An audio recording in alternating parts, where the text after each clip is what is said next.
We bought a house that we can't afford, and we have 44 days to make our first mortgage payment on August 1st. 179%. All right, 179%. What does that tell you? We're bleeding money. Yeah. I do not live frugally.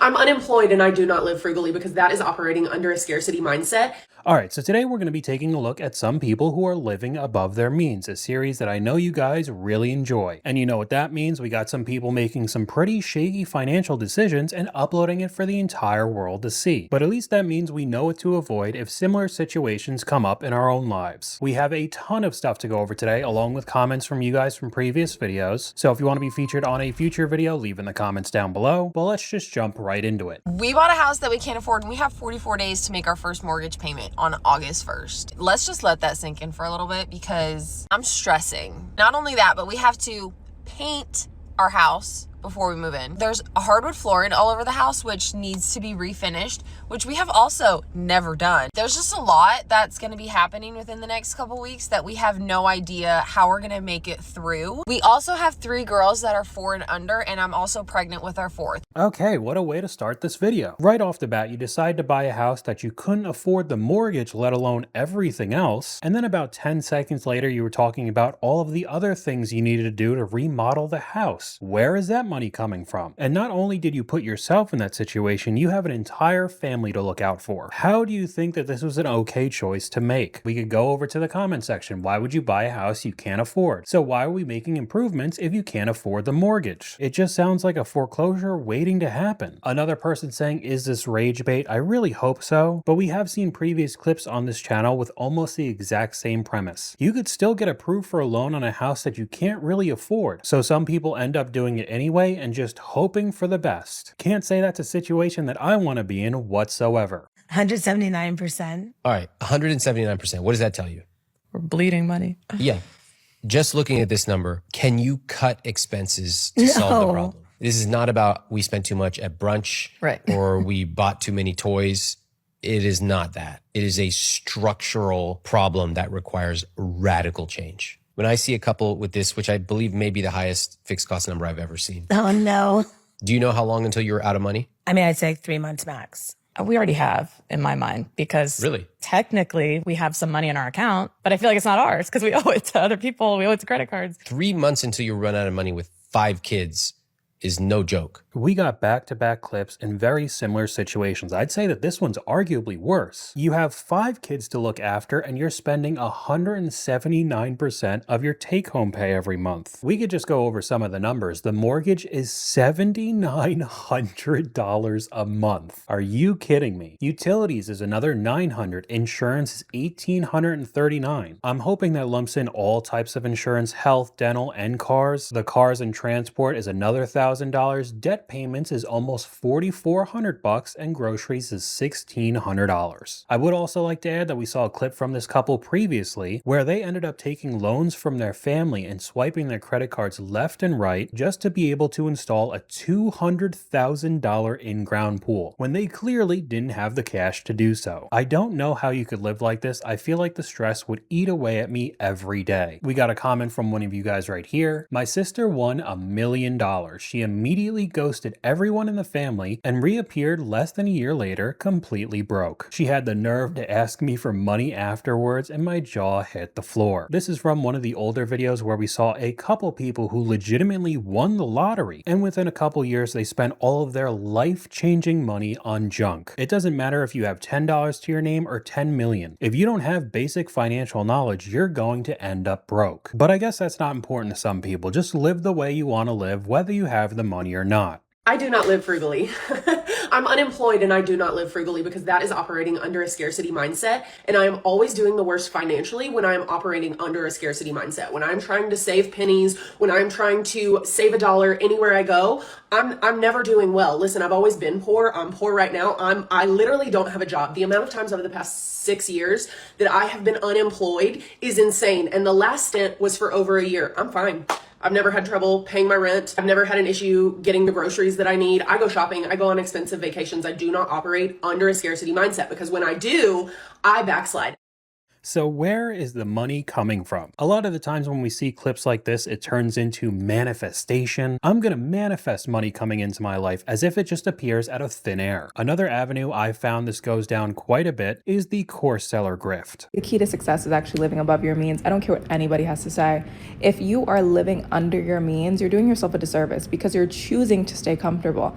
If you're living above your means, babe, you're always making more money. You're always having more income coming in. You have no choice to have more income coming in. Again, where does the money actually come from? You have no choice. The cash has to come in. So I guess for anybody struggling out there, you just have to live above your means. Apparently, you just get checks in the mail. But what really happens with a lot of these TikTok accounts, going over to the description, live above your means. If you're ready to start hashtag dropshipping, link in bio. Just another course seller. Why am I not surprised? Click here to learn from me directly. And if you watch my channel pretty often, you know it's the same cookie cutter crap where you pay them a certain amount of money, could be even thousands of dollars, and they'll give you some AI generated crap or things you could just Google. And then when you try to start dropshipping yourself, digital marketing, reselling, all of those things, you find out it's a lot harder than it looks, it's wildly oversaturated, and basically just wasted your money, but funded this creator's lifestyle. What if your purpose in life is to spend money? What if your purpose in life is to go out to dinner? What if your purpose in life is to have a sweet treat? What if your purpose in life is to be out of office? What if your purpose in life is to not make coffee at home and just buy coffee instead? I want to buy everything. I don't think there's a piece of clothing in this world that I do not want in my closet. I don't think I'm ever going to be satisfied. I don't think my closet's ever going to be big enough. Every time I open my phone, I see something new that I need. I want it. I need it. I just want all of it. And just remember, when you're debating on buying that thing that you've been wanting, remember that you could be buying diapers.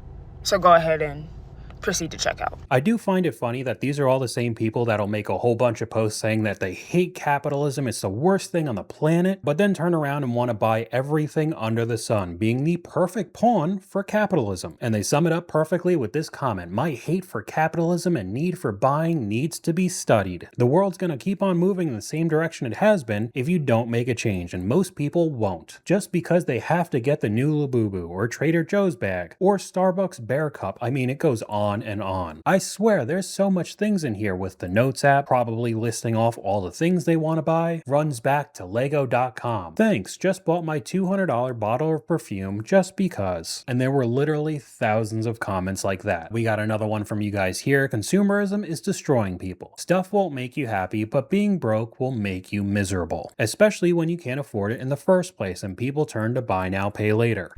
I'm sure I'll have money in 2 weeks. I never have money in 2 weeks.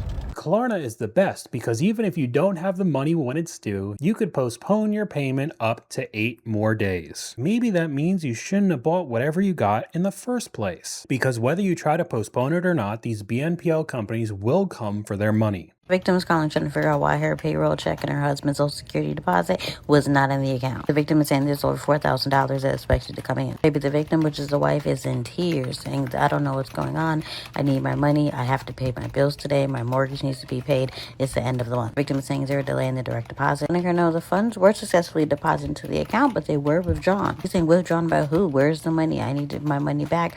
There's something fraudulent that's going on. There's activity that I don't know anything about. Letting her know that it does look like there was over $4,000 that was sent to Klarna, and she's speechless. She's like, what do you mean it's $4,000 sent to Klarna? I don't have Klarna. I don't have anything set up through Klarna. Asked her if she reached out to her husband and see if there's anything that's going on, and she had said, well, hold on one moment. Let me go ahead and see if I can get him on the line. The victim's husband comes on the line and says, yeah, I did use Klarna for buy now, pay later for some payments that came out today. Silence. The phone is silent. At this point, I should have just hung up the phone, but she's sitting here saying, oh my God, what do you mean? What all did you buy? It says electronics, furniture, pools that were getting installed. And the wife is saying, so you had over $4,000 of loans that were out? He's saying, no, the loans were higher than that. The $4,000 was the amount of the payment that's due. So this situation gets even worse. The $4,000 was just a fraction of how much they actually spent. Behind your wife's back, mind you. And you wonder why so many people are getting divorced in today's world. But you had to keep up with the Joneses, getting all the new electronics, the installed pool, again, all to show off to other people, even though you clearly didn't have the money to do so.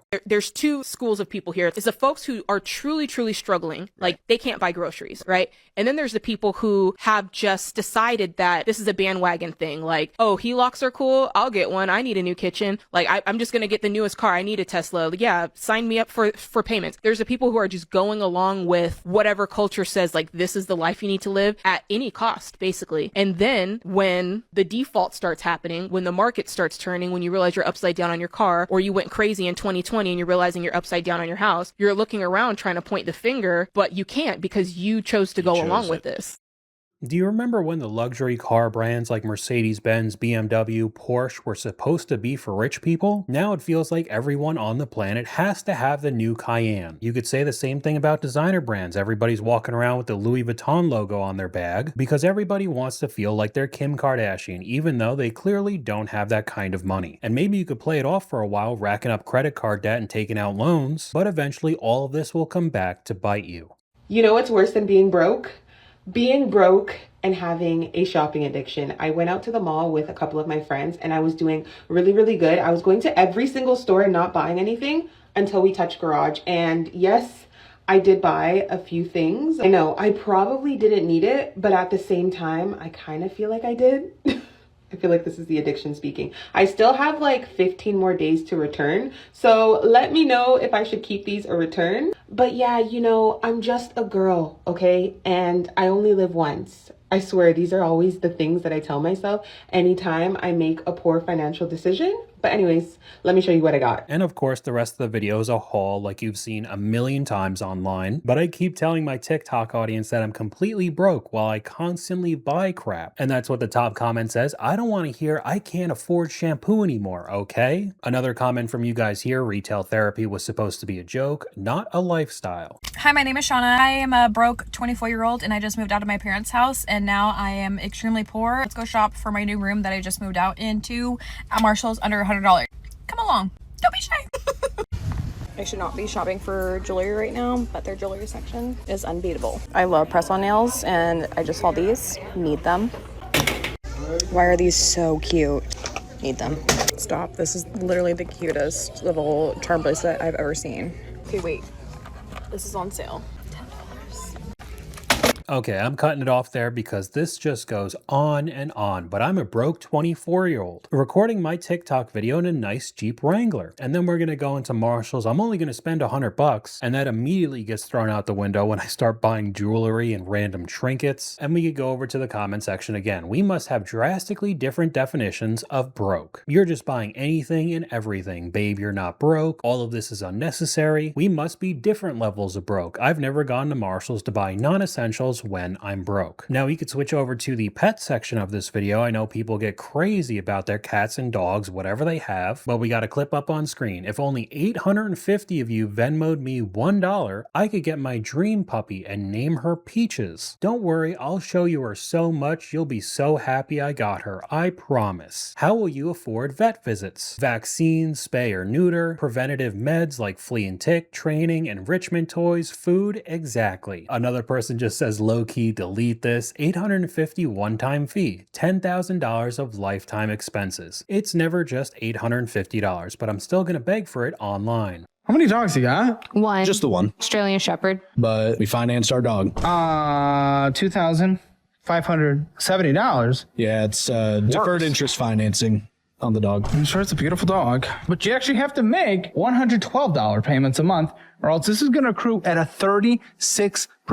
No. It is accruing at a 36% interest, and then that interest will hit if you don't pay it off. And what, 23 months from now? Yep. So $112 a month? Are you? The entire comment section is just saying they financed their dog. Why buy the dog? Never heard of somebody financing a dog. How do you finance a dog? We're getting to a point where people will have monthly payments for literally everything they have and do. But none of this matters, guys. The world's in ruins. I'm just gonna buy anything and everything I want. Me after disregarding financial planning advice and draining 80% of my 401k account this morning because I could literally expire tomorrow. And with the way the world is going, we're probably not even going to make make it to 65. People have been saying we're at end time since the beginning of time. With the way world is going, we are literally living in the best time in human history. Another person says, emptied mine and threw it into my brokerage a year ago, already up 10%. The first reply, do you not understand how 401ks work? Your 401k would be up 10% too, without all the penalties from withdrawing. Another comment from you guys that goes really well with this, the world could end tomorrow, so let me book a trip that's 3 months out. Couldn't have said it better myself. I'm doing Dave Ramsey's worst nightmare, and I am planning a vacation while I am $23,000 in debt. Because life is for living. I think life is a lot more fun when you have something to look forward to. And also, I'm not gonna have PTO forever. I have literally over 100 hours of PTO that I have been banking and saving up. I deserve a vacation. And I wanna use that vacation to go explore, to go make memories. So I'm currently planning a trip to the Pacific Northwest, and I'm stoked about it. A lot of people might think that's irresponsible, like, oh, you should really be putting that money towards debt. And like, yeah, I could be putting that money towards debt. You're right. I should maybe put that money towards debt. The reality is I haven't taken a vacation in over a year, and my job ends in a year, and I think this will be the last vacation I take before my job ends. Guys, don't you understand? She hasn't taken a vacation in over a year. She needs to do it before her job ends and her money dries up. I'm not really connecting all the dots here. I'd probably be saving more money than usual while being $23,000 in debt and looking for my next job. But yet again, going over to this page, we got another link. We have all of our other social medias, shop here, and my favorite debit cards with a couple links to Future and Chime. So watch me make videos being financially irresponsible and also being in a whole bunch of debt. And if you want to do the same thing, you could open up a couple of cards through my link. Wow. I did not realize until I started traveling a lot and started really enjoying it that I would develop this really bad habit that every single time something inconveniences me in life or I'm having a bad day, that I'm just going to instantly start looking up flights to get out of here. Every single time. And sometimes I book it, sometimes I don't, but it makes me feel better to start looking at flights. I check flights every day. Another comment that's absolutely insane. I have 10 to 15 trips booked at any given time because of this exact topic. I eventually use all the credits to book that big trip in Delta One or American flagship business. That's gotta be one of the most ridiculous comments I've read on this channel. And people wonder why the cost of anything, including airfare, just keeps rising. Probably the number one question I get from people, will we see airfares come down because they've risen over the last month and a half because the airlines had to respond to higher jet fuel prices. But look at jet fuel now. It has come down substantially from its high in March, down about 39%. Now still up on the year and up from the beginning of the Iran war, which was basically the end of February. That said, as the jet fuel prices come down, people naturally say, well, shouldn't the airlines be lowering fares? Not necessarily. Two things drive airfares. First of all, you're going to look at airfares being up about 18 to 20% compared to last year. Domestic flight capacity, that's one of the main drivers here. The airlines have already put their schedules for the summer in place, and they're up maybe 1.5%. Some markets might be a little bit more than that. Generally speaking, they have maintained capacity discipline. At the same time, demand remains relatively strong. Once they realize consumers will fly no matter the price spike, they'll never lower the prices. And with people acting the way they were in the past few clips, I'm not surprised either. I paid $740 for a basic economy seat from Detroit to Portland, but you still paid for it, so they're going to keep it at that price. No corporations will lower costs. Why would they, as they are profitable? But now we could switch over to the inevitable car portion of this video with a quick clip from somebody in the Army. How much is your car note a month? With or without insurance? Okay, so the audio was horrible in that clip, but her car payment was $1,600 a month without insurance. And going over to the comment section, it's a GT500 Shelby, understandable. My brother was in the Army and bought some kind of expensive Audi, and I think the car note was like $1,500. And there was a time where he couldn't make it, and my mother had the nerve to call me and ask me to help him out. I hung up on her. They threw a pizza party for her car salesman. And guys, I was confused too, but she drives a GT500. It's valid. And I've told you guys before what I think. When you get to this type of car, I mean nearing $100,000, if you can't pay for the entire thing in cash, you cannot afford it. But this is a pretty common problem with someone in the military. This is a very extreme example, but still, you're getting paid to be there and most of your expenses are also paid for. So people get enticed to buy wildly expensive or fast cars and basically put all the money they're making into those monthly payments. I don't really know what else I could say about that one. Do you have a title for this or do you owe money on it? I owe money on it. I'm not dead set on selling it, but I am getting a little bored of daily driving it. Okay. I figured since I'm here, see what you have to What we offer, can do check on it it? out, and see what you want to do. Okay. Got pretty much everything besides the carbon ceramics, and then Yeah. no carbon pack. Because I ended up doing the Suku kit. It's a $10,000 body kit. Front grills, front splitter. 87 grand? No? Color stove. No, why not? How much do you want for it? 6 figures. 6 figures? This is a full body frozen PPF, $10,000 PPF job. The kit's 10 grand, $5,000 exhaust. The MSRP on the car was 96. 87 is great. You could go buy a brand new one for 96. So this is a brand new one. It's That's 11,000 miles. I know. But 2025 M3, 11,500 miles, 96 sticker for 87 right now. That's good. 13,000 off, unfortunately. So we got a guy who's still making payments on the car, putting a ton of modifications on it, and wants to get literally over brand new MSRP when the thing has 11,000 miles. Mods don't add value, no PPF should be $10,000. Adding all of that crap doesn't improve the sale price, and reality hasn't hit bro yet. You could do whatever you want to your own car. Even though it's technically not his car, it's still the bank's, but don't expect it to increase the car's value. Something hilarious happened today at work, and I'm about to show you right here.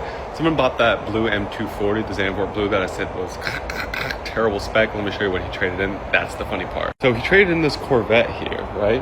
And this is obviously a base Corvette. But what is this? This is definitely not a Z06. Z06 will have center exhaust, not on the edges.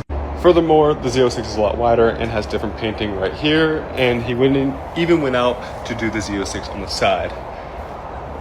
Not Z06 brakes, not nearly wide enough to be a Z06, and got the Z06 badge over here as well, which is hilarious. The thing with Upbadging is people that know the car will see that you're Upbadging, and people that know nothing about the cars won't even know what all the badges are. It's a lose-lose situation. If you know absolutely zero about these types of cars, he had a base model Corvette that he was trying to make it look like a higher trim model. But there are pretty obvious differences to people who are into those types of cars, so you're not really tricking anybody else but yourself. If that's not trying to live above your means, I don't know what is. It's the same when people put the AMG on their car when it's not even an AMG. That's the high performance versions of Mercedes-Benz. Same thing with M cars, with BMWs. I just really don't understand the thought process. I mean, we make as a household 108,000 hours a year. Yeah. So why the fuck are you on this show? I like to spend money and not tell my wife. Yes. Definitely. Okay. He really likes to buy all the things, and then I'll look at our bank account and I'm like, hey, what is this? Why aren't you guys talking? We do. It normally just doesn't end well. The last major conversation, one of us ended in tears. Which one? Not me. Who could guess? That was me. I always feel like I'm being judged for how I spend my money when I make the money. You view it as yours? I worked hard. Like he put the effort in to make a lot of money. 70 to 80 hour Well, weeks. if you blow it all, you're working hard for something that's not going to be there. But I can't take it with me when I die. Yeah, but when you die, statistically, it will be multiple decades from now and you already have a kid. Yeah. The amount of people who have children who just don't care about their money baffles me. And I wouldn't be surprised if this would be one of the situations where they get divorced down the road. And he'll just say something like, the divorce came out of nowhere. I was blindsided. Really? You're apparently killing yourself 70 to 80 hours a week to make over $100,000 a year, but then you're blowing all of it. I don't think you're going to be able to put in those types of hours for the rest of your life. It is eventually going to end in flames. But that's all I got for you guys today. Let me know what you guys think in the comments down below. YouTube thinks you'll like this video popping up on screen right now, but hopefully you guys enjoyed this video. If you did, please leave a like, and I'll talk to you guys later.